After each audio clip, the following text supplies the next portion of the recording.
Good day, everyone, and we're on day 4 of Kaladesh previews. And today we've got some guy who's the Consul of Allocation, we've got a Mythic Angel, we've got a cycle of thriving animals, who all give energy. We've got a lot of good stuff today. So let's start with the one that I use as the headliner. Kambal, or Kambal, depending on how you pronounce it, Consul of Allocation.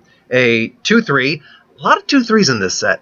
2/3, 1 generic, 1 black, 1 white. Human Divisor legendary. Whenever an opponent casts a non-creature spell, that player loses 2 life and you gain 2 life. And there he is, in the shadows. I can't really get that already any better than that because that shadowy effect is very well done.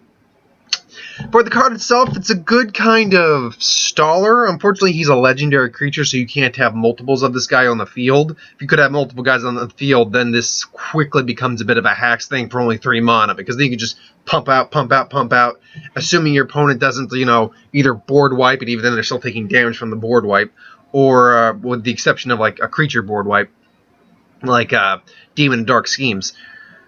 Or, yeah, unless they do that, then they really have to pick what cards they're playing, because otherwise they're losing a shit ton of life. But because this is legendary, it's limited to, okay, I'm going to take 2 life, but I'm going to end up killing this thing in the process. So, it's okay. It's not terrible. It's also doesn't really. It's also limited to non-creature spells. So yeah, artifacts, enchantments, things along those lines. However, artifact creatures, I believe, avoid that clause. Same with enchantment creatures because they have the creature type in there. So, meh. Then I'll just go down the list after that. So we got Aether Hub, or Ether Hub, depending on the pronunciation. I'll go back and forth. It's a land. Enters the battlefield, you get an energy counter. Pay one.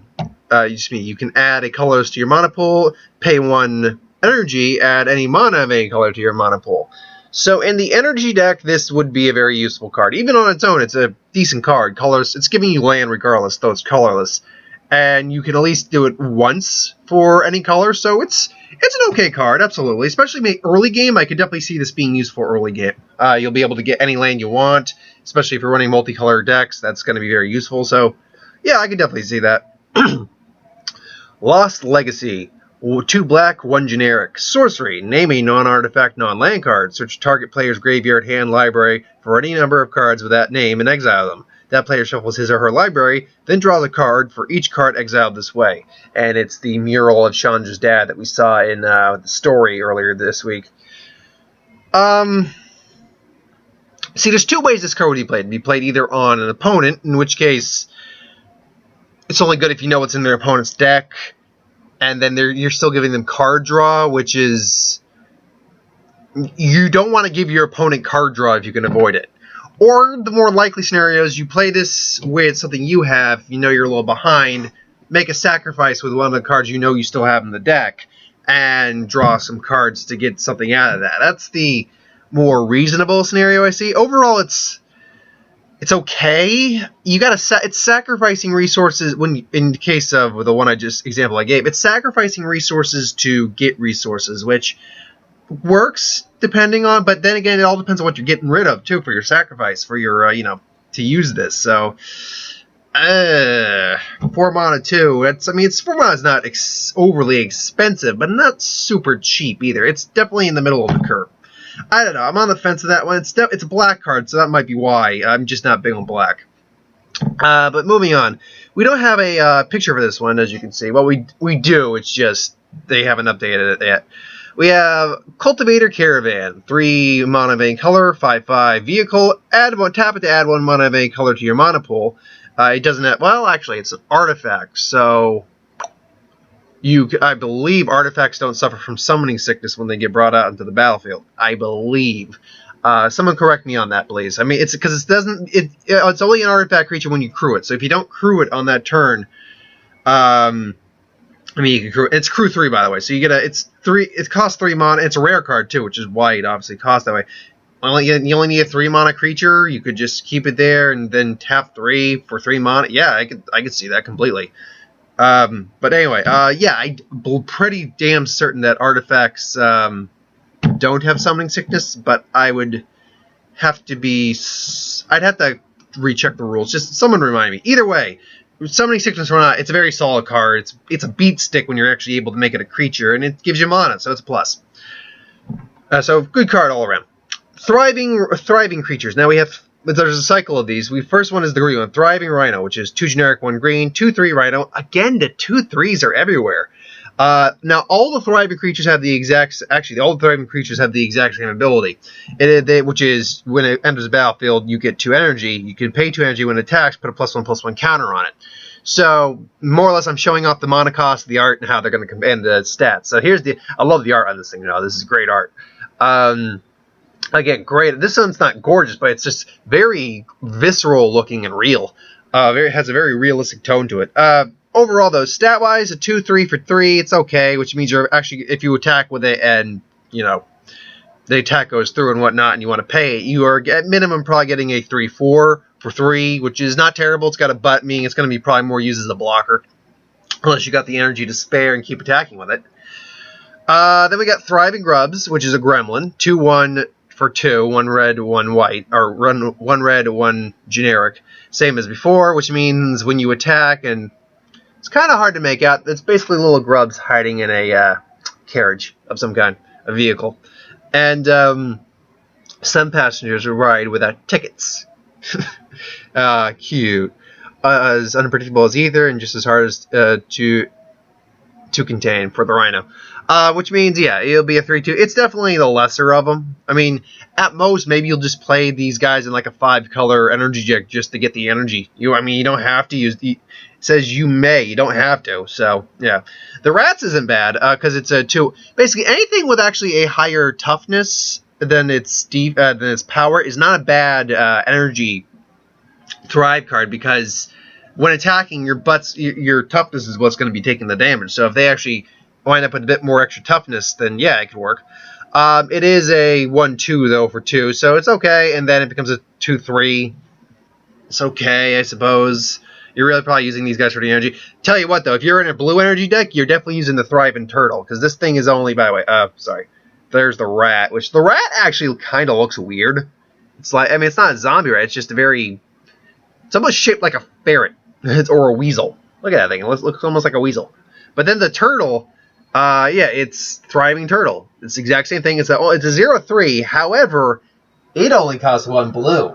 That means it's essentially a blue spell that gives you 2 energy. And an energy deck, you're running 4 of those bad boys real soon, real quick. If you're lucky to get 2 in your opening hand, you get a blue mana, you're set for a little while in the game. Absolutely. And we've got Thriving Ibex, which is the most expensive of them, but it's also got the biggest butt of all of them. It's a 3 generic, 1 white, 2/4 goat. The goats shall rise again. Great looking goat, too. And yeah, that means you can attack and make it a 3/5. Anything with usually more than 4 powers, you usually got a butt that's not going to be killed that easily. And the Ibex, again, can keep attacking in, so absolutely, that's, I mean, power-wise, that's the strongest of them. Playability-wise, in order, I'd say it's probably the Turtle, the Rat, the Rhino, the Ibex, and then the Gremlin. The Gremlin just it's too frail. Then we got another one that's art's not spoiled, but it's a rare sorcery, X and a green, so 1 green, X and X. Return X target creature card or target cards from your graveyard to your hand. Exile this card. Yeah, and then I opened my eyes to the immensity of the worlds around me, wonders around me. Only then did I become aware of the great conduit. Sorry.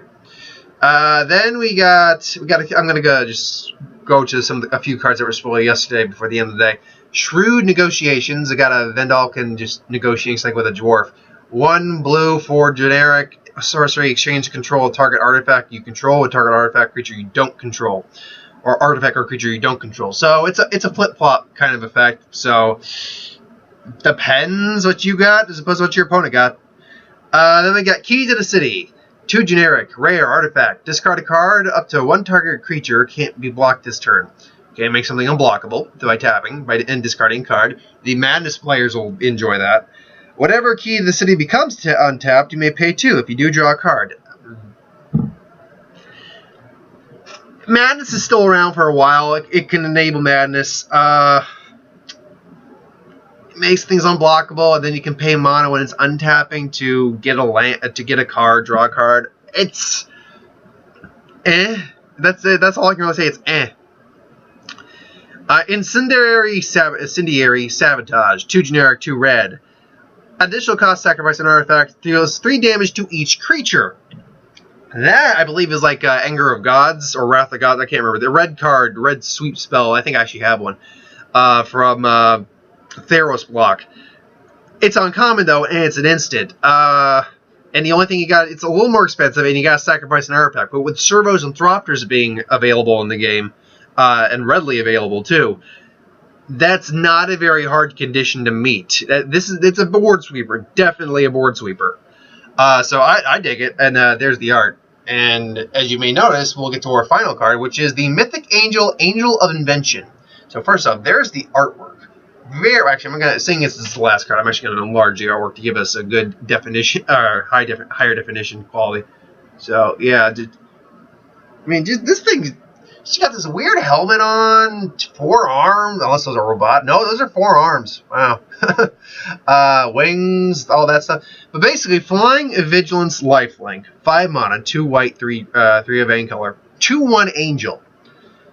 So, right off the bat, she'd be kind of not great. Then you give her Fabricate 2, which, and I'm amazed we haven't gone higher than Fabricate 2 right now. I would have been wondering if maybe there's a Mythic would have had maybe Fabricate 3, but well, Fabricate 2. Which means that one of 2 things can happen. You can either put 2 servo creatures onto the battlefield, meaning you've got 4 power displaced between 3 bodies, or you turn her into a 4/3.